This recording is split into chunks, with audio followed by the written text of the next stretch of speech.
Start. Hello everybody, today is November 1st and the weather is good.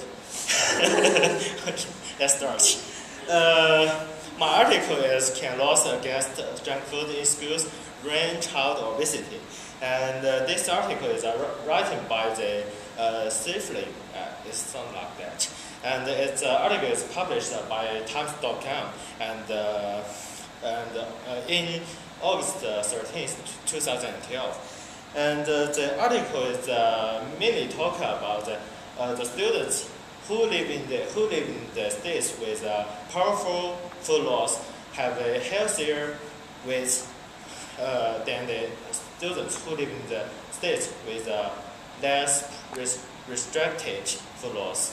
And the article also tells us about that there are many states have no food laws or have the less restricted food laws, and that means the junk food can be sold in the schools, and so it caused that the junk food have the competition with the food that school provide to the students.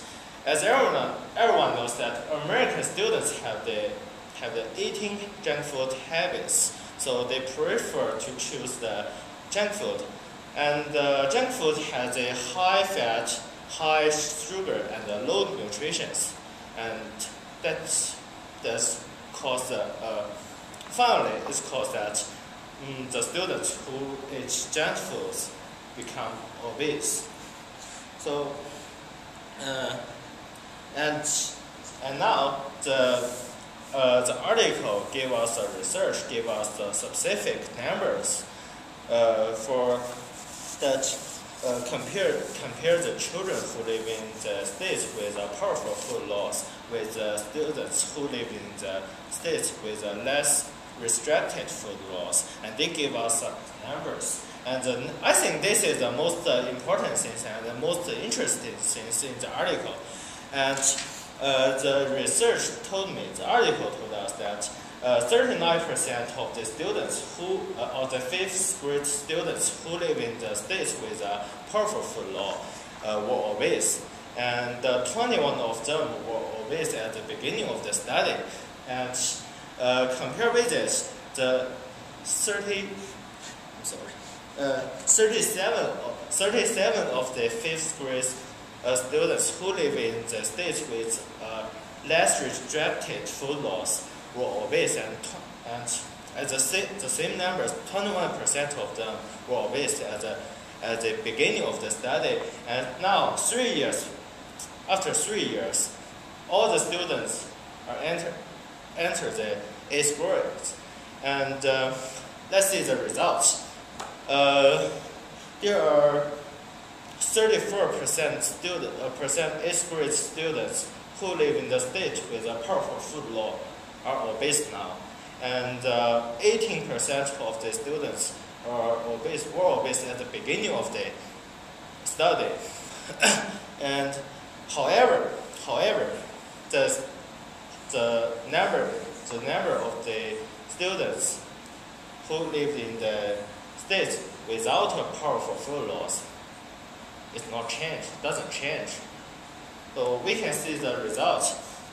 If the states with powerful food law, the number is from the 39% decreased to the 34%. And 3 years, the number decreased by 5%. As everyone knows that childhood obesity is a big problem in the USA now. And I think the US governments, the federal governments, should make a powerful food law for all states. So let's see the results of the research. 3 years decreased by 5%. So let's imagine if after 6 years, 9 years, or 12 years, I think the problem will be solved. And the 3 years is really a short time for the children, for the students. So I think it's a really good solution to the problem, the childhood obesity problem. That's all. Any question?